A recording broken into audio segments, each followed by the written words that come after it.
जय हिंद दोस्तों, नमस्कार, गुड मॉर्निंग। आज तारीख 4 मार्च 2024 और दिन है सोमवार। तो चलिए प्रारंभ करेंगे आज का इंपोर्टेंट समसामयिक घटना। जो बड़ी खबर आपका निकल के आया है उन सारे क्वेश्चन को हम लोग देख लेंगे। तो क्या क्या बड़ी खबर बन के आया है ये देखिए प्रो कबड्डी का 10वां सीजन चल रहा था, फाइनली इसका फाइनल हो गया है और ये जीत चुका है। ठीक है, तो हम लोग इसको देखेंगे। बिल्कुल भी विश्व वन्यजीव दिवस कब मनाया जाता है इसको देखेंगे। ठीक है, बिल्कुल भी इंपोर्टेंट है। यहाँ से जो भी है आपका साइट क्या होता है, IUCN क्या होता है, ठीक है, कौन सा क्या है, ठीक है, रेड डाटा बुक क्या है, जो भी क्वेश्चन है आपका यहाँ पे सारा चीज आपको हम बिल्कुल भी बताने वाले हैं। आगे चलते हैं। अगला क्वेश्चन क्या है, चट्टार कूट त्योहार।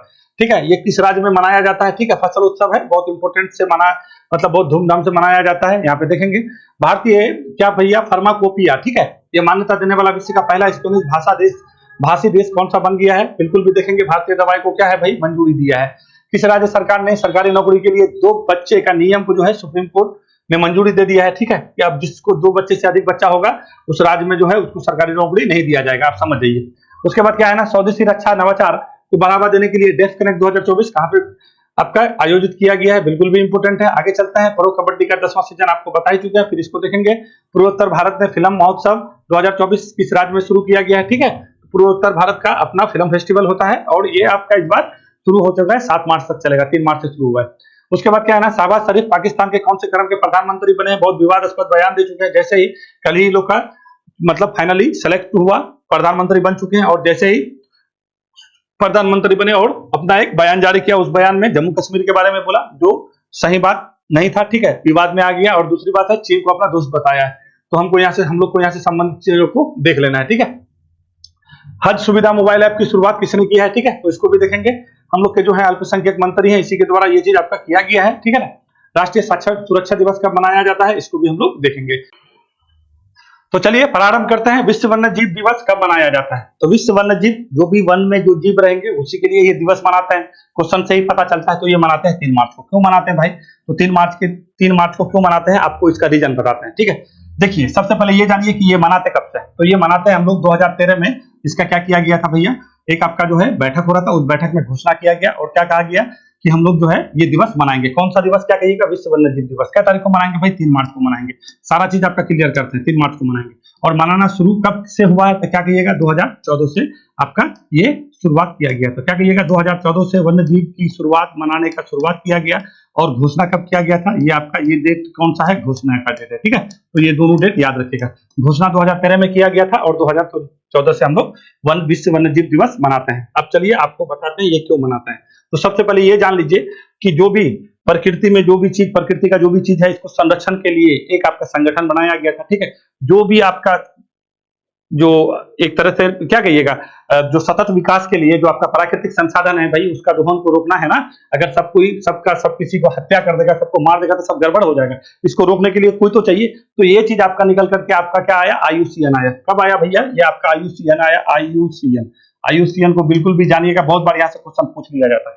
IUCN कहने का मतलब क्या होता है, international union for conservation of nature होता है। ठीक है, प्रकृति का मतलब कंजर्वेशन का बात समझ ही रहे हैं कि कोई भी चीज का संरक्षण करना है तो किसका संरक्षण करेंगे भाई, प्राकृतिक जो भी प्रकृति में है उस सारे चीजों का संरक्षण करना है। उसमें क्या हो जाएगा, आपका वन्य जीव भी आ सकता है, उसमें आपका क्या हो जाएगा, वनस्पति भी आ सकता है। वनस्पति खाने का मतलब क्या है, पेड़ पौधा सारा चीज आ सकता है ना। उसी का संरक्षण के लिए ये आपका संगठन बनाया गया। कब बनाया गया, 1948 में बनाया गया। ठीक है, इसका मुख्यालय कहाँ रखा गया, मुख्यालय तो बिल्कुल भी याद रखिएगा। आपको मुख्यालय से बहुत बार क्वेश्चन यहाँ पे आपको पूछ लिया जाता है। ये आपका स्विट्जरलैंड एक देश है, उसी का एक जगह है गलांड। ठीक है, तो गलांड को आपको बिल्कुल भी याद रखना है। तो समझ गए, स्थापना 1948 में, मुख्यालय कहाँ पे, गलांड है। और इसका प्रतीक जो चिन्ह कहिएगा तो क्या कहिएगा, पांडा। और इस पांडा को तो बिल्कुल भी जानिएगा क्योंकि ये पांडा जो है मुख्यतः कहाँ पे, चीन में पाया जाता है, चीन में। और चीन जो है, अगर आपको कोई कहेगा कि पांडा डिप्लोमेसी किस देश के द्वारा किया जाता है तो क्या कहिएगा, चीन के द्वारा ही किया जाता है। क्योंकि देखिए अभी हाल फिलहाल में किसी देश के साथ अगर अच्छा संबंध नहीं रहता ना चाइना का, तो पांडा डिप्लोमेसी करता है और उसके साथ एक सिग्नेचर किया जाता है। उस सिग्नेचर में कहा जाता है कि आपको 10 साल के लिए 15 साल के लिए हम देते हैं। ठीक है, और ये डिप्लोमेसी के तहत उस देश से क्या करता है, अपना अच्छा एक संबंध बनाता है। जैसे भारत, हम लोग भी अपना संबंध बनाना चाहते हैं। अभी हाल फिलहाल में हम लोग बिग कैट एयरलाइंस का स्थापना कर रहे हैं, जिसका मुख्यालय अपना देश में ही होने वाला है। इसमें लगभग 96 देश के पास जो है आपका बिग कैट का जो भी प्रजाति पाया जाता है, ठीक है, वो सारे देश इसका क्या हो जाएंगे, सदस्य हो जाएंगे। तो एक तरह से क्या हो जाएगा, डिप्लोमेसी होगा, है कि नहीं है, कूटनीतिक वार्ता होगा। तो उससे क्या देश के साथ अच्छा संबंध होगा, फिर व्यापार होगा। तो बहुत बार क्या है ना, वन्य जीव को लेकर के भी बहुत सारे देश में क्या होता है, डिप्लोमेसी होता है, एक कूटनीति का एक रास्ता खुलता है ना। तो ये पांडा बिल्कुल भी जानिएगा। ठीक है, चीन का जो है मुख्यतः पाया जाता है, ठीक है। और इसका जो है लोगो है, जो आपका प्रतीक है वो क्या है, पांडा ही है, ठीक है। तो आईयूसीएन का एक बैठक हो रहा था, कब आपका, क्या कहिएगा, ये बैठक आपका हो रहा था 1966 में, 1966 में, ठीक है। 1966 में जो है एक घोषणा पत्र पर सहमति हुआ, घोषणा पत्र निकाला गया। और वो क्यों निकाला गया, जो भी वन्य जीव है, ठीक है, जो भी वनस्पति है, जो इंटरनेशनल आपका क्या होता है भाई, व्यापार होता है या ट्रेड होता है, उसको क्या करना है भैया, आपका रोकना है, ठीक है। और उसी के नाम पे क्या रखा गया, साइट, ये साइट, ठीक है। इसका मतलब ही यही होता है, साइट का मतलब क्या होता है, कन्वेंशन ऑन इंटरनेशनल ट्रेड, बिल्कुल भी इसका फुल फॉर्म तो याद रखेगा, convention on international trade in endangered species of wild fauna and flora. यानी फौना एंड फ्लोरा कहने का मतलब होता है वनस्पति भी हो जाएगा और वन्य जीव भी हो जाता है, उसी को कहता है फौना एंड फ्लोरा, ठीक है। इसी पर कन्वेंशन कब हो रहा था, 1966 में हो रहा था। और फाइनली जाकर के इस घोषणा पत्र पर, जो घोषणा पत्र जो आपका आया था 1966 में, तो इस पर हस्ताक्षर कब हुआ, इस पर हस्ताक्षर किया गया था, यही आपका 3 मार्च को, क्या कहिएगा, 3 मार्च 1973 को, ठीक है। तो इसी 3 मार्च को चिन्हित करने के लिए 2014 से हम लोग विश्व वन्यजीव दिवस मनाते हैं। तो आप कहिएगा ना कि विश्व वन्यजीव दिवस हम लोग क्यों मनाते हैं, तो 3 मार्च के दिन जब, क्या कहिएगा, जब ये जो आपका जो घोषणा पत्र था, उस घोषणा पत्र पर जो हस्ताक्षर किया गया था 3 मार्च 1973 को, उसी को चिन्हित करने के लिए 2014 से हम लोग प्रत्येक वर्ष क्या मनाते हैं, विश्व वन्यजीव दिवस मनाते हैं, ठीक है। और फाइनली आपका जो है साइट का जो निकल करके आया, लागू कब हुआ, ये घोषणा पत्र लागू हुआ आपका 1975 से, क्या तारीख से, 1 जुलाई 1975 को आपका साइट का क्या हुआ भैया, घोषणा पत्र पर हस्ताक्षर हुआ 3 मार्च 1973 को और लागू हुआ 1975 को। ये बात बिल्कुल भी मेरे हिसाब से समझ गए होइएगा कि इसका काम क्या है, नहीं है, ये क्यों आया था, कहाँ आया था और क्या काम कर दिए, ठीक है। अब आइए आगे चलते हैं। तो जैव विविधता को संरक्षण के प्रति जागरूकता फैलाने के लिए ये दिवस मनाया जाता है। इस वर्ष का थीम क्या रखे हैं, इस वर्ष का थीम है लोगों और गिरह को जोड़ना, यानी वन्य जीव संरक्षण में डिजिटल नवाचार को खोज, यानी कनेक्टिंग पीपल एंड प्लानेट, ठीक है। तो बिल्कुल भी इसको हिंदी में याद रखिएगा, ये इंग्लिश में याद रखिएगा, तो ये हो जाएगा कनेक्टिंग पीपल्स एंड प्लानेट। और हिंदी में याद रखिएगा तो क्या कहिएगा, लोग और गिरह को क्या करना है, जोड़ना है वन्यजीव संरक्षण में डिजिटल नवाचार की खोज। देखिए इसके बारे में मोदी जी अपना जो मन की बात कार्यक्रम करता है, ठीक है, तो मन की बात कार्यक्रम में भी ये बात प्रधानमंत्री मोदी जी द्वारा कहा गया है, ठीक है। तो ये थोड़ा सा इंपॉर्टेंट है, यहाँ से बहुत अच्छा। अब एक चीज आपको यहाँ पे नहीं बताया, आईयूसीएन बताया ना, तो आईयूसीएन का जो है ना एक आपका बुक निकलता है जिसको हम लोग क्या बोलते हैं, रेड डाटा लिस्ट बुक बोलते हैं ना, red data book. Red data book याद रखिएगा, अगर कोई पूछेगा आपको कि रेड डाटा बुक किसके द्वारा निकाला जाता था, क्या कहिएगा, आईयूसीएन के द्वारा निकाला जाता है, ठीक है। तो किसको, मतलब कौन सा अब जैसे क्या कहिएगा, कोई आपका पेड़ पौधा हो जाए, मतलब वनस्पति हो जाए या जीव जंतु हो जाए, ठीक है, या फिर आपका कवक हो जाए, तो इसी को ना कौन किस लिस्ट में है, कौन जो है आपका सुभेद है, कौन जो है आपका इंडेंजर्ड है, कौन डेंजर में है, ये सारे चीज को लिस्ट करने का काम कौन सा बुक करता है, रेड डाटा बुक करता है। रेड डाटा बुक कब से निकाला गया, तो क्या कहिएगा, 1966 को, ठीक है। पूछा हुआ क्वेश्चन है भैया, ठीक है, इसी वजह से बता रहे हैं, बहुत बार पूछा है कि रेड डाटा बुक जो है सबसे पहले कब आपका जो है इसके बारे ये निकाला गया था 1966 से, और 1969 से जो है इसका सारा चीज शुरू हुआ है, ठीक है ना। तो ये सारा आपका जो भी फैक्ट डाटा है, ये डाटा आपको बिल्कुल भी याद रखना चाहिए। चलिए, अंतरराष्ट्रीय प्राकृतिक संरक्षण संघ यानी आईयूसीएन विश्व स्तर पर विभिन्न जातियों की संरक्षण स्थिति पर निगरानी रखने के लिए सर्वोच्च संस्था है। साइट के बारे में बोल दिए हैं, साइट लागू कब हुआ, 1975 में, हस्ताक्षर कब हुआ था, 1973 में, और कब हुआ था, 3 मार्च 1973 को। हस्ताक्षर की वजह से ही हम लोग विश्व वन्यजीव दिवस 3 मार्च को मनाते हैं। तो ये सारा चीज है, विश्व वन्यजीव दिवस क्या तारीख को, 3 मार्च को। चले आगे बढ़े, अब यहाँ से कोई क्वेश्चन आपका छूटने नहीं जा रहा है, तो साइट भी समझ जाइएगा। साइट पर घोषणा पत्र पर हस्ताक्षर हुआ था 3 मार्च को, लागू कब हुआ, 1975 को, और ये सारा चीज करा था कौन, आईयूसीएन। 1966 में बैठक हुई थी और घोषणा पत्र निकल के आया और उस घोषणा पत्र पर हस्ताक्षर किया गया था। आईयूसीएन के द्वारा रेड डाटा लिस्ट बुक निकाला जाता है। रेड डाटा में ही आपका रखा जाता है सारे जितने भी वन्य जीव हो, या फिर आपका कवक हो, या फिर आपका कोई पौधा हो, ठीक है। हम लोग देखते हैं ना कि अलग अलग पौधे को, अलग अलग वृक्ष को, अलग अलग जानवर को जो बोलता है कि ये लिस्ट कंसर्न है, ये जो है आपका कंसर्न है, ये सुभेद है, तो ये सारा चीज है, अक्सर पूछा जाता है एग्जाम में, ठीक है। चलें आगे बढ़ते हैं। चपचार कूट त्योहार किस राज्य में मनाया जाता है, ठीक है। तो चपचार कूट को ये समझिए कि एक तरह से ना बहुत फेमस त्योहार है, और ये कहाँ पे मनाया जाता है, मिजोरम। ये मिजोरम कहाँ पे है भाई, तो हम लोग का 7 सिस्टर जो देख रहे हैं, 7 सिस्टर ये 7 जो आपका स्टेट है उसमें से एक है मिजोरम, और ठीक है। और ये इस वजह से भी अपने लिए फेमस है क्योंकि देखिए बहुत है, छोटा सा है, ठीक है। और यहाँ पे लिटरेसी रेट अगर हम लोग बोलते हैं ना कि सबसे अधिक साक्षरता वाला जिला कौन सा है, तो इसी का यही एक संरक्षित जिला है, ठीक है, यही मिजोरम में पड़ता है, वहीं पे पहली बात है। यहाँ पे अभी आपका हुआ था इलेक्शन, ठीक है। यहाँ के मुख्यमंत्री कौन है भैया, मुख्यमंत्री है लाल धूमा, ठीक है। लाल धूमा को बिल्कुल भी याद रखिएगा, लाल धूमा। तो यहाँ पे ना एक क्या होता है, खेती होता है, जिसको क्या बोलते हैं हम लोग, हस्तांतरित कृषि कहते हैं, उसको क्या कहते हैं, हस्तांतरित कृषि, ठीक है। हस्तांतरित कृषि कहते हैं, ठीक है। ये हस्तांतरित कृषि का नाम अलग अलग जगह में अलग अलग नाम है। तो पूर्वोत्तर भारत में जाइएगा ना, तो वहां पर उसको क्या कहा जाता है, झुमकी कृषि कहते हैं। तो झुमकी कृषि कहने का मतलब ये हुआ कि जो आपका जैसे खेत खलियान है ना, तो उसको क्या करते हैं, उसको साफ सुथरा किया जाता है, ठीक है। मतलब खेत खलियान तो नहीं कहिएगा, जैसे क्योंकि परसेंटेज में अगर सबसे अधिक कहीं जंगल है, परसेंटेज में देखिए सबसे अधिक जंगल कहेगा तो क्या कहिएगा, मध्य प्रदेश में, मगर परसेंटेज में सबसे अधिक कहेगा तो क्या कहिएगा, आपका मिजोरम में ही है। तो उधर में क्या है ना कि आपका जो जंगल है उसको क्या करता है, साफ सुथरा किया जाता है, और साफ सुथरा करके वहां पे आपका फसल बोने का तैयारी किया जाता है। तो वही झूम कृषि में आपका मार्च के पहले सप्ताह में क्या करते हैं, ये मार्च के दौरान क्या करता है, झूम कृषि की सबसे कठिन कार्य को पूरा होने के बाद मनाया जाता है। यानी झूम कृषि में सबसे कठिन कार्य क्या होता है कि कहीं पे जंगल है, तो हस्तांतरित कृषि में ये ना करते हैं कि जंगल को साफ करते हैं, फिर जंगल को साफ कर लिए, फिर यहाँ पे क्या किए भाई, कृषि बोए, फिर यहाँ कृषि कर लिए, फिर छोड़ देते हैं, तो इसी को हस्तांतरित कृषि कहते हैं। तो जो झूम कृषि का जो सबसे कठिन कार्य होता है, उसको पूरा करने के बाद ये त्योहार आपका चपचारकूट, बहुत बार एग्जाम में पूछा गया है, इंपोर्टेंट लगा लीजिएगा, चपचारकूट मनाया जाता है, ठीक है। तो क्या कहेंगे के बाद ये यानी झूम कृषि का जो कठिन कार्य है उसको पूरा होने के बाद ये मनाया जाता है, अर्थात जंगल क्या कहिएगा, समाशोधन, यानी जलने के अवशेषों को साफ करना है। और उसके बाद ये वसंत त्योहार, इसको जो है वसंत त्योहार भी कहा जाता है, ठीक है, जिससे बहुत क्या श्रद्धा पूर्वक और उल्लास पूर्वक ये आपका मनाया जाता है मिजोरम में, ठीक है। तो चलिए मिजोरम से थोड़ा सा संबंधित कुछ चीज है उसको देख लेता है। नहीं, मिजोरम से संबंधित चीज कहाँ देखें, इधर तो आ गए, ठीक है। तो मिजोरम को पहले ये देखिए, चलिए पहले मिजोरम को दिखाते हैं। तो चपचारकूट तो समझ ही गए, यहाँ के मुख्यमंत्री कौन है, लाल दुमान में हाल फिलहाल में बने। हाँ, यहाँ के राज्यपाल कौन है, तो कंबमपति हरिबाबू है, ठीक है। तो हरिबाबू को बिल्कुल भी याद रखिएगा, ठीक है ना। ये कौन है भैया, आपका हरिबाबू है, कंबमपति हरिबाबू है। यहाँ के आपका कौन है कहिएगा, राज्यपाल है, और मुख्यमंत्री आपका लाल धूमा है। हाल फिलहाल में यहाँ पे इलेक्शन हुआ था, यहाँ का विधानसभा सीट मात्र 40 को, बहुत छोटा सा डिस्ट्रिक्ट है, ठीक है। क्योंकि देखिए मिजोरम के साथ ये म्यांमार के साथ सीमा साझा करता है, और यहाँ पे हमेशा आपका चर्चा में बना हुआ रहता है ये मिजोरम। तो ये किसके किसके साथ सीमा लगाएगा, तो सबसे पहले क्या कहिएगा, ये आपका इधर से हो जाएगा, तो इधर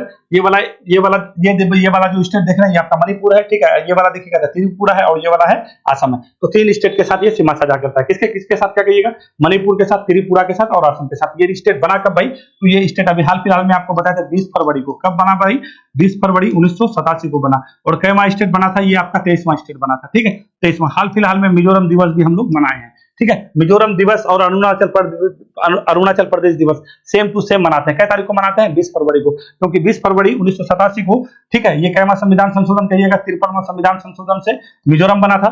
और 55वां संविधान संशोधन 20 फरवरी 1987 को ही आपका कौन सा बना था, तो क्या कहिएगा, अरुणाचल प्रदेश बना था। अरुणाचल प्रदेश 24वां स्टेट था, ठीक है। और 25वां स्टेट आपका कौन सा हो जाएगा, 25वां स्टेट आपका गोवा था, ठीक है। तो हम लोग 22वां स्टेट सिक्किम, 23वां स्टेट मिजोरम, 24वां स्टेट अरुणाचल प्रदेश, और 25वां स्टेट आपका कौन था, गोवा था, ठीक है। तो यहाँ से बिल्कुल भी सब चीज को हम लोग को समझते चलना है। तो ये क्या हो जाएगा आपका, इधर से त्रिपुरा है, और इधर से मणिपुर है, और इधर से आपका क्या है, असम है, और यहाँ पे है आपका कौन, तो क्या कहिएगा, ये आपका मिजोरम। मिजोरम के मुख्यमंत्री लाल धोमा है, राज्यपाल कौन है, कंबमपति हरिबाबू। बहुत बार क्वेश्चन पूछता है, इन सब चीजों को घुमा फिरा के पूछ देगा, तो क्या कहिएगा, फंस जाइएगा। चलते हैं, तो अभी हाल फिलहाल में कुछ महोत्सव हुआ है, उस महोत्सव को देख लेते हैं। कौन कौन सा महोत्सव हुआ है भाई, तो सबसे पहले ये जानिए, तभी महोत्सव कहाँ पे भैया, ये जम्मू कश्मीर में मनाया गया आपका, अभी हाल फिलहाल में, सब 2023 का ही। ये जितना भी महोत्सव आपको हम बता रहे हैं, ये सब कब का है, 2023 का ही है, ठीक है। 2023 का नहीं, 2023 और 24 का, ठीक है ना। तो क्या है, तभी महोत्सव है, जम्मू कश्मीर में मनाया जाता है। नागी पक्षी महोत्सव बहुत धूमधाम से पक्षियों के लिए मनाया जाता है।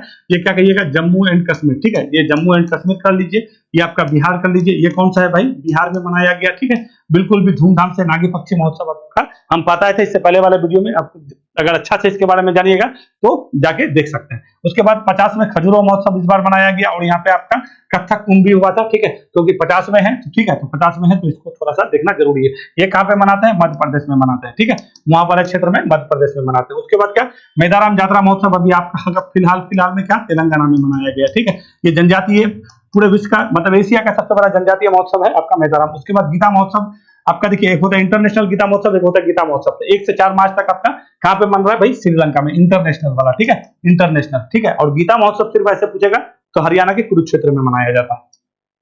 अंतरराष्ट्रीय गीता महोत्सव आपका कहाँ चल रहा है, क्या कहिएगा, श्रीलंका में, ठीक है। हॉर्नबिल महोत्सव कहाँ पे होता है भैया, हॉर्नबिल क्या है, एक तरह से पक्षी है, और ये आपका नागालैंड में होता है। घोड़ा यात्रा महोत्सव बहुत बार पूछा हुआ है, नेपाल में चलता है, ठीक है। और जास्कर महोत्सव, क्योंकि जास्कर सरेनी जानता है, लद्दाख आप अगर जाइएगा लद्दाख में और जम्मू कश्मीर वाला ऊपर वाले क्षेत्र में, तो क्या वो ट्रांस हिमालय का भाग है, और ट्रांस हिमालय में आपका 3 श्रेणी को तो बिल्कुल भी याद रखिएगा, काराकोरम श्रेणी, लद्दाख श्रेणी, फिर जास्कर श्रेणी। तो जास्कर श्रेणी के नाम से याद रखिएगा कि जास्कर श्रेणी में कौन हो जाएगा भाई, तो लद्दाख में हो जाएगा। और कौन से लोग वहां पे ज्यादातर रहते कौन है, वो वाले श्रेणी में तो क्या ज्यादातर बौद्धिस्ट लोग रहते हैं, तो उसी के द्वारा ये आपका महोत्सव मनाया जाता है। जास्कर महोत्सव कहाँ कहिएगा, तो आपका लद्दाख में। चले आगे बढ़ते हैं। तो जो भी इंपोर्टेंट फैक्ट था आपको हम सारा चीज यहाँ पे बता देंगे। भारतीय फार्माकोपिया को मान्यता देने वाला विश्व का पहला स्पेनिश भाषी देश कौन सा बन गया, ठीक है। तो ये समझिए जो फार्माकोपिया है ना, इसको मान्यता देने वाला भारत का सबसे पहले बना निकारागुआ। अब निकारागुआ कहाँ है, तो देखिए निकारागुआ लैटिन अमेरिका का एक देश है, ठीक है। छोटा सा देश है, ज्यादा बड़ा तो देश नहीं है। और अभी हाल फिलहाल में आपका इस वजह से चर्चा में था, हाल फिलहाल में निकारागुआ की जो है एक महिला है अभी मिस यूनिवर्स बनी है, ठीक है। तो एक आपका देश है, यहाँ पे कौन सा देश कहिएगा, अल सल्वाडोर। अल सल्वाडोर का राजधानी है कहाँ, सैन सल्वाडोर। और यहीं पे आपका 72वां मिस यूनिवर्स कहाँ पे हो रहा था, 72वां मिस यूनिवर्स हो रहा था। तो यही आपका निकारागुआ की थी, सेन पलासियोस, क्या है, सेनिस पलासियोस नाम था, वही जाके इस बार आपका मिस यूनिवर्स बनी है। तो पहले ये बात याद रखिएगा कि 2023 में जो मिस यूनिवर्स का आयोजन हो रहा था, कहाँ पे हो रहा था, अल सल्वाडोर। अल सल्वाडोर का राजधानी कहाँ है, सेन सल्वाडोर है। वहीं पे जो है निकारागुआ की जो महिला है जिसका नाम है सेनिस पलासियोस, 2023-24 के लिए जो मिस यूनिवर्स अभी बनी है, सेनिस पलासियोस कहा किया, निकारागुआ। निकारागुआ की राजधानी कहाँ है, मानागुआ है। ये कौन सा देश में आता है, देखा कहिएगा, ये लैटिन अमेरिका में आता है। अमेरिका को देखिए अभी इतना तो बताएंगे नहीं, मगर इतना तो जान लीजिए, बहुत बार पूछ लेता है, सेंट्रल अमेरिका, लैटिन अमेरिका, ठीक है, बहुत बार पूछता है मध्य अमेरिका कि कौन सा देश किसमें आता है। तो देखिए मैक्सिको छोड़ करके इधर से आइएगा तो ये सारा क्या लैटिन अमेरिका देश का था। अगर मैक्सिको को ले लीजिएगा तो ये आपका सेंट्रल अमेरिका में आता है, ठीक है। ये टोटल, ठीक है। तो बिल्कुल भी इस सब चीज को आपको क्या होना चाहिए, पता होना चाहिए। पूछ देगा कि इनमें से कौन सा लैटिन अमेरिका का देश नहीं है, तो फंस जाइएगा। यहाँ पे कुछ देश है, पहले उस देश को हमको आपको बता देते हैं, फिर आगे हम बात करेंगे। तो ये तो मैक्सिको जान ही गए हैं, ठीक है। उसके बाद ये आइएगा तो ग्वाटामाला का राजधानी ग्वाटामाला सिटी है। यहाँ पे बेलिज का राजधानी बोल्मापोन है। फिर यहाँ पे आइएगा तो होंडुरस है, ठीक है। टुगासिगल्पा इसका राजधानी है। फिर यहाँ पे बगल में आइएगा तो यह निकारागुआ है, निकारागुआ का राजधानी मानागुआ है। फिर बगल में आइएगा तो कोस्टा रिका है। उसके बाद में आइएगा तो ये आपका पनामा है, और यहीं पे आपका पनामा नहर है, ठीक है, जो आपका 1914 में ये नहर बना था, ठीक है। बहुत बार पूछ लेता है, ठीक है ना। तो बिल्कुल भी इसको आपको याद रखना है। और ये कौन सा देश में आता है, लैटिन अमेरिका में, ठीक है। तो यहाँ पे है ना स्पेन का, क्योंकि देखिए अमेरिका का जो खोजने किया था कोलंबस 1492 में, कहाँ का था भाई, 1492 में जो अमेरिका का खोज हुआ, जो रेड इंडियन बोले थे वहां के लोग को, कहाँ का था, स्पेन का ही तो था। तो ये जो है ना, अब किसी का भी, जैसे अभी हम लोग के यहाँ पे इतना ज्यादा इंग्लिश प्रचलन में क्यों है भाई, अंग्रेज के हम लोग गुलाम रहे हैं। जो भाषा जो बोला गया ज्यादातर लोग, उसी वजह से हम लोग ज्यादा इसको मान्यता देते हैं। 200 साल 300 साल तक अगर कोई किसी का कॉलोनी रहेगा कोई देश, तो क्या उसका कल्चर हो या उसका जो भी चीज है, कहीं ना कहीं थोड़ा सा आदमी अडॉप्ट कर ही लेता है। बहुत बार लोग बोलता भी है, भारत जो है पश्चिमी सभ्यता से बहुत ज्यादा क्या है, प्रभावित है, ठीक है। अपना तो भारतीय कल्चर है ही, साथ में हम लोग उन सब चीजों को भी देखते हैं। तो स्पेन के लोगों के द्वारा इधर वाला एरिया में ना बहुत ज्यादा उस टाइम आना जाना हो रहा था, तो इसी को लेकर के यहाँ के लोग ज्यादातर स्पेनिश ही बोलता है। तो स्पेनिश भाषा से पहले मान्यता फार्मा जो है मान्यता देने वाला कौन बन गया है, निकारागुआ बन गया है, ठीक है। भारत और निकारागुआ ने दवाइयों के विनियमन के क्षेत्र में सहयोग को सहमति पर हस्ताक्षर कर दिया है। वहां के जो राजदूत है वो भी कर दिए, हम लोग भी कर दिए हैं, ठीक है। तो ये बिल्कुल भी याद रखेगा कि निकारागुआ क्या किया भाई, जो है भारत और निकारागुआ ने दवाइयों के विनियमन के क्षेत्र में सहयोग को सहमति बढ़ाने के लिए हस्ताक्षर किया गया है एमओयू पर। और फाइनली जो है हम लोग क्या हो गए हैं, अब वहां पे हम लोग का जो भी दवाई है, जो सारा चीज है, ये सारा चीज वहां पे आसानी से हो सकता है। तो निकारागुआ समझ गए कहाँ है, यहीं के है, सेनिस पलासियोस, जो 72वां मिस यूनिवर्स बनी है। अब एक बात और जान लीजिए, अभी 71वां मिस वर्ल्ड हो रहा है आपका, 71वां मिस वर्ल्ड हो रहा है। कहाँ पे हो रहा है भैया, ये आपका 9 मार्च के दिन फाइनल होने वाला है, 9 मार्च के दिन, और 27 साल बाद, ठीक है, अब अपना इंडिया में हो रहा है। अभी चल रहा है, इसका छोटा मोटा सा नहीं होता है कि अभी बहुत सारा चीज होता है। और फाइनल जो राउंड होगा आपका मुंबई में होगा, ठीक है ना।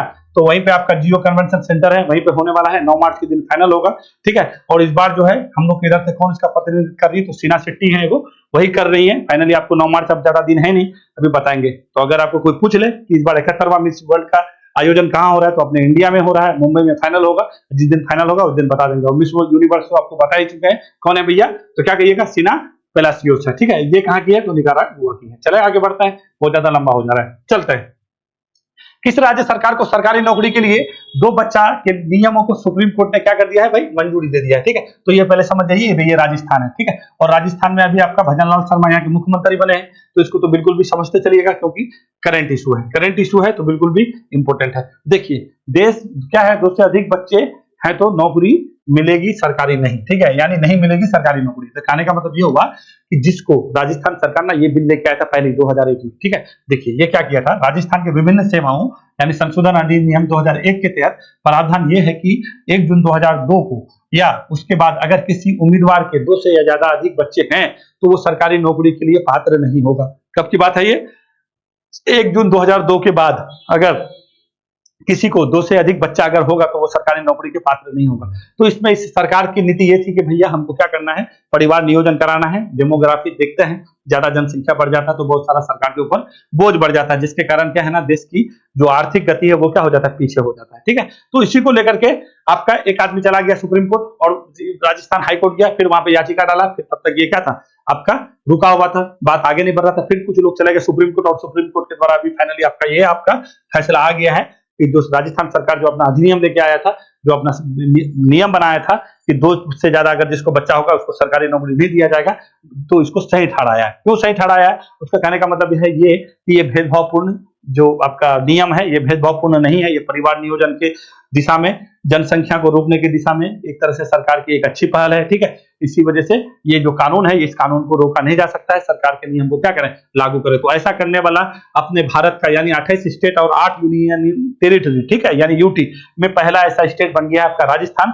जो जहां पे अगर किसी को 2 से अधिक बच्चा होगा तो वहां पे वो सरकारी नौकरी के पात्र नहीं होंगे, यानी सरकारी नौकरी उसको नहीं मिलेगा। कौन सा स्टेट हो जाएगा? राजस्थान, यानी राजस्थान, याद रखिएगा, पूछ लेगा VVI, देख लीजिएगा, कोई ना कोई एग्जाम में पूछबे करेगा, नहीं पूछने का कोई सवाल ही नहीं है, ठीक है। तो क्या किया है ना भाई, सुप्रीम कोर्ट ने राजस्थान सरकार के 2 से ज्यादा बच्चे होने पर सरकारी नौकरी नहीं देने के नियम को बरकरार रखा है, समझ गए। अब सुप्रीम कोर्ट गया तो पहले कहां पे, राजस्थान सरकार ने कानून बनाया, फिर हाईकोर्ट में कोई केस कर दिया तो फिर ये रुक गया, फिर चला गया कहां पे, ये सुप्रीम कोर्ट। और सुप्रीम कोर्ट क्या बोला है कि नहीं, ये जो भी सरकार किया है वो बिल्कुल भी सही किया। सुप्रीम कोर्ट ने कहा है कि 2 या 2 से अधिक बच्चा होने पर सरकारी नौकरी देने से इनकार करना है, ठीक है, इससे किसी तरह की भेदभाव नहीं है। सुप्रीम कोर्ट ने अपने आदेश में ये भी कहा है कि ये नियम पॉलिसी के दायरे में आता है, ठीक है। सुप्रीम कोर्ट ने कहा है कि राजस्थान सरकार के इस प्रावधान के पीछे का उद्देश्य यह है कि परिवार नियोजन करना है। और ये भी आप जान लीजिए, एक बात खासियत बात बताते हैं, सबसे पहले जो है ना परिवार नियोजन लाने वाला हम लोग इंडिया ही था, मगर फाइनली आज तक परिवार नियोजन हमारे यहाँ पे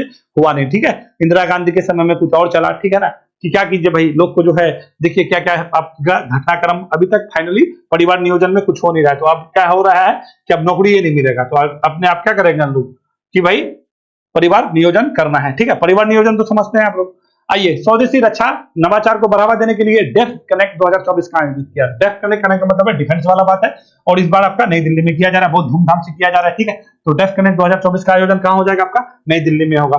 कहां पे हो रहा है भैया? नई दिल्ली में हो रहा है। तो डेफ कनेक्ट है क्या? डेफ कनेक्ट 2024 का उद्देश्य क्या है कि सार्थक जुड़ाव को बढ़ावा देने और अत्याधुनिक जो प्रौद्योगिकी प्रदर्शन करना और रक्षा क्षेत्र को सहयोग को बढ़ावा देना है। और इसका आयोजन आपका कहां पे हो रहा है? नई दिल्ली में हो रहा है। हम लोग के रक्षा मंत्री राजनाथ सिंह है, गिरिधर अरमाने हैं, ये सारे लोग वहां पे पहुंच रहे हैं और बहुत धूमधाम से ये इस बार आपका किया जा रहा है। तो डेफ कनेक्ट 2024 कहां पे? नई दिल्ली में। आगे चलते हैं, प्रो कबड्डी का 10वां सीजन का विजेता टीम कौन बना है, ठीक है। इसको इंपोर्टेंट कर लीजिएगा, हाल फिलहाल में कोई एग्जाम में आपका पूछा भी गया है प्रो कबड्डी से, ठीक है। तो प्रो कबड्डी का 10वां सीजन आपका हो रहा था इस बार, और फाइनली ये कौन जीत गया भैया? कौन कहिएगा? ये आपका पुनेरी पल्टन जीत लिया है, ठीक है। आप पुनेरी पल्टन तो समझ ही रहे हैं, ठीक है ना। पुनेरी पल्टन कौन है भैया? तो ये अलग अलग जैसे आईपीएल में इतने सारे टीम होता है ना, तो उसी तरह से ये टीम है। ये आयोजन आपका हुआ कब से? ये आयोजन आपका 2014 से हुआ है। कौन एग्जाम में तो पूछो किया था कि प्रो कबड्डी लीग की शुरुआत कब हुई है, ठीक है। तो प्रो कबड्डी लीग की शुरुआत आपका 2014 से हुआ है, और ये आपका इस बार जो था कहवा था 10वां सीजन था। और सबसे सफल टीम अगर इसमें कोई रहा है तो क्या कहिएगा? पटना पायरेट्स 3 बार जीता है। पटना पायरेट्स यानी बिहार वाला, ठीक है। और क्या बार जीता है? 3 बार जीता है, 3 बार जीता है, ये बात बिल्कुल भी याद रखिएगा, 3 बार जीता है। और इस बार कौन जीता है? तो क्या कहिएगा? पुनेरी पल्टन जीता है। किसको हरा करके? तो ये आपका हरियाणा को हरा करके। तो हरियाणा का जो है क्या है भाई? हरियाणा स्टीलर्स को हराया है किसने? पुनेरी पल्टन ने। और वो क्या खिताब जीता है ये आपका पुनेरी पल्टन, ये आपका दूसरा खिताब है। क्या कहिएगा? दूसरा खिताब है, पुनेरी पल्टन का दूसरा खिताब है। और किसको हरा के जीता है? तो क्या कहिएगा? तो ये आपका हरियाणा स्टीलर्स को हरा के जीता है। पुनेरी पल्टन हरियाणा को हरा के जीता है। पहला सीजन 2014 में हुआ था, जो आपको हम बता चुके हैं। और इसमें सफल देखिए, अभी हाल फिलहाल में आपका जो भी ये अभी आईपीएल होने वाला है आपका, ठीक है। आईपीएल का संस्करण अभी पढ़ाएंगे, ठीक है। तो जो भी आपका ये सब चीज होता है ना, इन सब चीजों को खास करके कोई छोटी मोटी लीग होता है यहाँ से क्वेश्चन पूछ लिया जाता है, बिल्कुल भी इन सब चीजों को ध्यान देके चलिएगा। और हाल फिलहाल में आपका खेलो इंडिया का जितने भी संस्करण हुआ है, ठीक है, यूनिवर्सिटी, अभी यूनिवर्सिटी वाला भी हुआ है, 2 दिन का मेरा वीडियो छूट गया है, ठीक है, हम क्वेश्चन बना के रखे हैं, कोई कारणवश हम बिजी हो गए थे तो 2 दिन हम वीडियो नहीं बनाए हैं, क्वेश्चन बना हुआ है, सारा चीज आपको हम बता देंगे। तो हाल फिलहाल में आपका अभी यूनिवर्सिटी गेम हो रहा था, खेलो इंडिया यूनिवर्सिटी गेम जो आपका असम में हो रहा था, तो सबसे अधिक अभी जीता है किसने आपका, तो चंडीगढ़ यूनिवर्सिटी जीता है आपका, ठीक है। तो चंडीगढ़ यूनिवर्सिटी को अभी आपको सबसे अधिक आपका कौन सा हो जाएगा, तो खेलो इंडिया यूनिवर्सिटी गेम में, ठीक है ना, समापन भी हो गया है इसका। लोगों का मतलब थीम क्या था, तो क्या कहिएगा, अष्टलक्ष्मी था। तो जो भी चीज है ना, इन सब चीजों को समझते चलना है। अभी वो जो क्वेश्चन है, 2-4 क्वेश्चन आपका छूटा हुआ है 2 दिन का, हम वो सारा क्वेश्चन आपको बता देंगे, क्योंकि हम कोई बिजी हो गए थे, वीडियो बना नहीं पाए थे, तो एक दिन हम वीडियो बना देंगे उसके बारे में। पूर्वोत्तर भारत फिल्म महोत्सव 2024 किस राज्य में शुरू हुआ है, ठीक है, तो फिल्म महोत्सव होता है जानता है, तो पूर्वोत्तर, क्योंकि पूर्वोत्तर हमेशा से अलग ही है, तो पूर्वोत्तर के लिए आपका फिल्म उत्सव चलता है, जिसको हम लोग 2024 फिल्म उत्सव कहेंगे। पूर्वोत्तर भारत फिल्म उत्सव 2024 कहाँ पे, मणिपुर में, क्योंकि देखिए मणिपुर को तो बिल्कुल भी जानिए, मणिपुर हमेशा चर्चा में बना हुआ है पिछले आपका 1 साल से। क्यों चर्चा में बना हुआ है भैया, मणिपुर में हिंसा हुआ है, क्योंकि मैतेई समुदाय अगर पूछेगा तो क्या कहिएगा, मणिपुर में ही पाया जाए, तो वहीं पे आपका हो रहा है क्या, तो क्या कहिएगा, आपका पूर्वोत्तर फिल्म फेस्टिवल हो रहा है, ठीक है। तो ये क्या है, मणिपुर की राजधानी इम्फाल में क्या कहिएगा, बहुत प्रतिष्ठित north east India film festival का आयोजन किया जा रहा है। कब तक किया जा रहा है भाई, 2021 तारीख से आपका 3 से 7 मार्च तक चलेगा। उद्घाटन हो गया है, कल ही आपका हुआ था, इसी वजह से मैं सोचा कि यहाँ से क्वेश्चन पूछ दिया जाए, तो आपको फिर फंस ना जाइए, तो हम बता दिए। देखिए अब क्वेश्चन आइए यहाँ पे फिल्म फेस्टिवल के बारे में। अभी फिल्म फेस्टिवल के बारे में आपको बताएं बहुत सारा क्वेश्चन। दादा साहब फाल्के के पुरस्कार इस बार किसको, वहीदा रहमान को दिया गया, 53वां दिया गया, 53वां। अभी आपका एक फिल्म फेयर अवार्ड हुआ था, उसमें से सर्वश्रेष्ठ फिल्म 12 फेल आया था। सर्वश्रेष्ठ हीरो आपका शाहिद कपूर निकल, क्या नाम है उसका, रणबीर कपूर निकल के आया था। एक्ट्रेस में यानी हीरोइन में आपका सबसे आलिया भट्ट निकल करके आई थी, ठीक है। उसके बाद आपका 54वां इफ्फी हुआ था, 54वां इफ्फी के बारे में बताते हैं। ये 54वां इफ्फी आपका गोवा में हुआ था।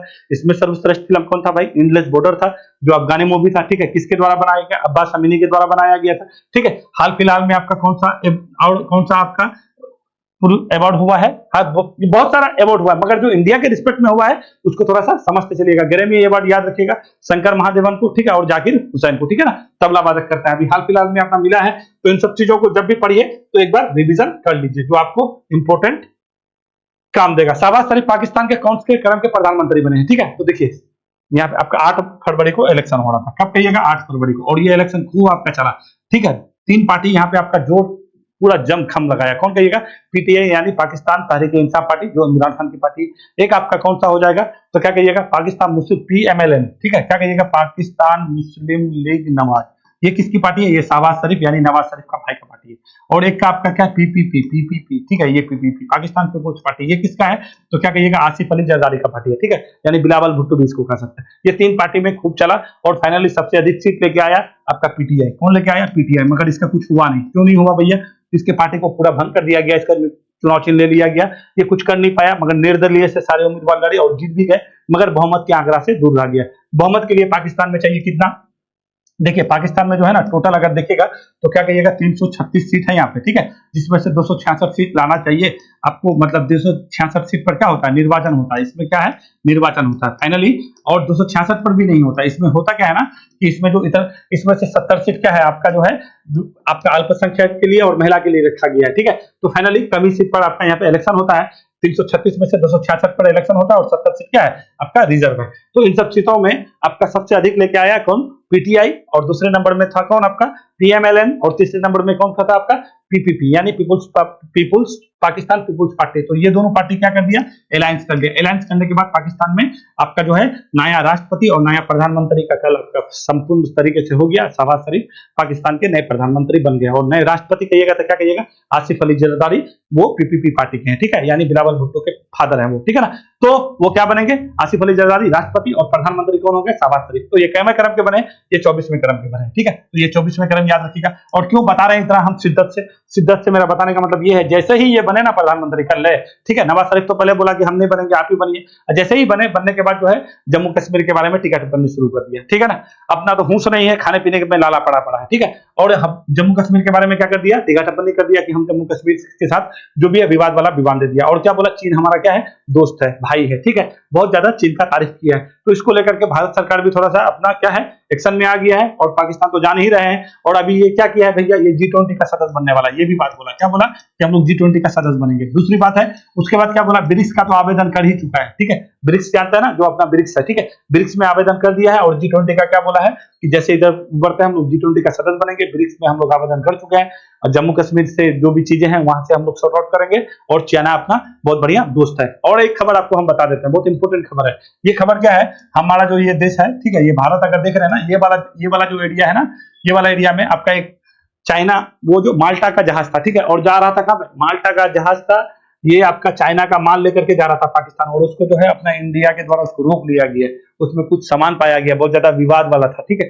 तो अगर यहाँ से अगर कोई क्वेश्चन आपको पूछे, अगर इस तरह से कभी क्वेश्चन मिल जाए तो बिल्कुल भी याद रखिएगा कि माल्टा का झंडा लगा हुआ एक जहाज था जो चाइना का सामान लेकर के कहां पे जा रहा था, पाकिस्तान, और हम लोग के जो है यहाँ के द्वारा, भारत के द्वारा उसको क्या कर लिया, रोक लिया गया है, उसका जांच पड़ताल किया गया था, ठीक है।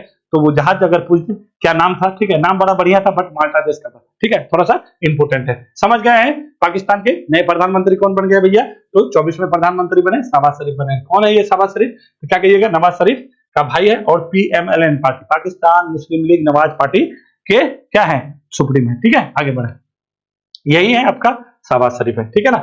तो इसको बिल्कुल भी आप लोग देखिए, अभी जो हाल फिलहाल में ना ये लोग जो है ना अपना पाकिस्तान दिवस मनाने वाला है। पाकिस्तान दिवस कब मनाते हैं, वो मनाते हैं 23 मार्च को। क्यों मनाते हैं भाई, देखिए 23 मार्च 1940 को जो है ना, 23 मार्च 1940 को हम जम्मल लेंगे ना, 23 मार्च 1940 को जो है सबसे पहले आपका क्या किया गया था, जो है पाकिस्तान का प्रस्ताव रखा गया था, लाहौर अधिवेशन 1940 को। इसी वजह से 23 मार्च को ये लोग क्या करता है, अपना पाकिस्तान दिवस मनाता है, ठीक है। मगर पाकिस्तान भारत से अलग कब हुआ था, तो क्या कहिएगा, आपका 14 अगस्त को हुआ था, ठीक है, वो अलग है। पाकिस्तान दिवस अगर कोई कहे पाकिस्तान दिवस कब मनाता है, 14 अगस्त नहीं कहिएगा, ठीक है, 14 अगस्त को भारत से अलग हुआ था। पाकिस्तान दिवस लोग 23 मार्च को मनाता है। क्यों मनाता है, 23 मार्च 1940 को लाहौर अधिवेशन हुआ था, और पाकिस्तान का जो रेजोल्यूशन होता है, नहीं होता, अपना प्रस्ताव रखा था, फिर आगे में जाकर के फिर कराची अधिवेशन हुआ 1943 में, क्या बोला, बांटो और छोड़ो का नारा लगा, और यहीं पे बोला था कि हिंदू और मुस्लिम दो अलग अलग धर्म नहीं है, दो अलग अलग क्या है, राष्ट्र है, ठीक है। यहीं से एकदम खुल करके आया बात, ठीक है ना, 1940 में। तभी से लोग 23 मार्च को क्या करते हैं, पाकिस्तान दिवस मनाता है, ठीक है। चलते हैं, शहबाज शरीफ को पाकिस्तान का क्या है भाई, 24वें प्रधानमंत्री बनाए गए। आगे बढ़ते हैं, अगला क्वेश्चन आइए। अगला क्वेश्चन क्या है, हज सुविधा मोबाइल ऐप को शुरुआत किसने किया है, तो हम लोग के जो है ये बात जान लीजिए, हज सुविधा मोबाइल ऐप का अभी हाल फिलहाल में लॉन्च किया गया, ये स्मृति ईरानी है, ठीक है, स्मृति जुबिन ईरानी, ये जो है आपका क्या है भाई, अल्पसंख्यक मंत्री है, ठीक है, केंद्रीय क्या है, अल्पसंख्यक कार्य मंत्री स्मृति ईरानी रविवार को हज क्या है, यानी कल का बात है, ठीक है ना, दिशा निर्देश के लिए 2024 जारी किया, और इसके साथ ही उन्होंने एक हज सुविधा मोबाइल ऐप भी जारी किया है, क्योंकि सारे लोग अब क्या जाने वाले हैं, हज के लिए जाते हैं। हज के लिए कहाँ जाते हैं भैया, तो सऊदी अरब जाते हैं, ठीक है। तो ये बात आप लोग जानते होइएगा। ये क्या है, हज यात्रियों को इस मोबाइल ऐप के जरिए क्या होगा, अधिकारियों के संपर्क बनाए रखने में सुविधा मिलेगी, और साथ ही जो अगर किसी को कोई भी स्वास्थ्य संबंधी कोई परेशानी या दिक्कत आएगा, तो उससे क्या है ना, उसका हर चीज का उस ऐप में आपको पता होगा कि बगल में अस्पताल कहाँ है, किधर कौन जाना है, क्योंकि अधिकारी से डायरेक्ट आप क्या रहिएगा, उस ऐप के जरिए संपर्क में रहिएगा कि आपको क्या चाहिए, नहीं चाहिए, क्या जरूरी है, नहीं जरूरी है। तो इस तरह का ऐप को लॉन्च करने वाली कौन है, ये हम लोग की क्या कहिएगा, अल्पसंख्यक मंत्री है, स्मृति ईरानी है। चलिए देखिए, अभी हाल फिलहाल में इलेक्शन होने वाला है, लोग बहुत ज्यादा चर्चा में बना हुआ है, समझे। राष्ट्रीय सुरक्षा दिवस कब मनाते हैं, तो 4 मार्च को मनाते हैं। क्यों मनाते हैं भाई, तो देखिए राष्ट्रीय सुरक्षा ये जो है राष्ट्रीय क्या कहिएगा, चलिए आते हैं। राष्ट्रीय सुरक्षा परिषद की स्थापना 4 मार्च 1972 को हुआ था, उसी के याद पर है हम लोग 4 मार्च को क्या मनाते हैं, राष्ट्रीय सुरक्षा दिवस। आज 4 मार्च है, मनाते हैं, ठीक है। दुर्घटना के लिए सुरक्षा किया गया था, ठीक है, जागरूकता फैलाना, यही सारा चीज है जो इंपोर्टेंट है, वो आपको हम बता दिए हैं, इतना इंपोर्टेंट है नहीं, बस याद रखिएगा। राष्ट्रीय सुरक्षा दिवस 4 मार्च को मनाते हैं। क्यों मनाते हैं, राष्ट्रीय सुरक्षा परिषद की स्थापना 4 मार्च 1972 को हुआ था, उसी को याद करने के लिए हम लोग ये मनाते हैं, ठीक है। तो एनएसएस का काम क्या है, दुर्घटनाओं को रोकने के लिए लागू किए गए सुरक्षा उपाय को क्या के बारे में जागरूकता फैलाना है। यानी अब सुरक्षा उपाय जो भी एनएसएस, जो आपका राष्ट्रीय सुरक्षा परिषद का जो स्थापना हुआ है, उसका जो भी आपका जो सुरक्षा का जो उपाय है उसके बारे में जो कहा गया है, उसका क्या करना है, जागरूकता फैलाना है। यही है आपका राष्ट्रीय सुरक्षा परिषद। तो मेरे हिसाब से आज का क्वेश्चन यही है, बहुत ज्यादा लंबा वीडियो हो गया है, ठीक है, बहुत ज्यादा। देखिए 2 दिन 3 दिन हमारा क्वेश्चन भी छूट गया था, वो वाला हम 1 मार्च से लेकर 3 मार्च तक का जो आपका क्वेश्चन छूटा है, वो उसको मेरा बना हुआ है क्वेश्चन, वो सारे क्वेश्चन आपको हम एक वीडियो बना के दे देंगे, ठीक है। अगर कोई सिर्फ आपको पीडीएफ चाहिए तो हम टेलीग्राम में, मेरा यही ज्ञान सागर जीएस एकेडमी के नाम से टेलीग्राम में चैनल है, वहां पे जाइएगा, लिंक मतलब ज्वाइन हो जाना है, ठीक है, आपको हम वहां पे अपना पीडीएफ दे देंगे। चलिए ठीक है, वीडियो देखने के लिए धन्यवाद। फिर हम लोग मिलेंगे कल यानी 5 मार्च को, तब तक के लिए नमस्कार।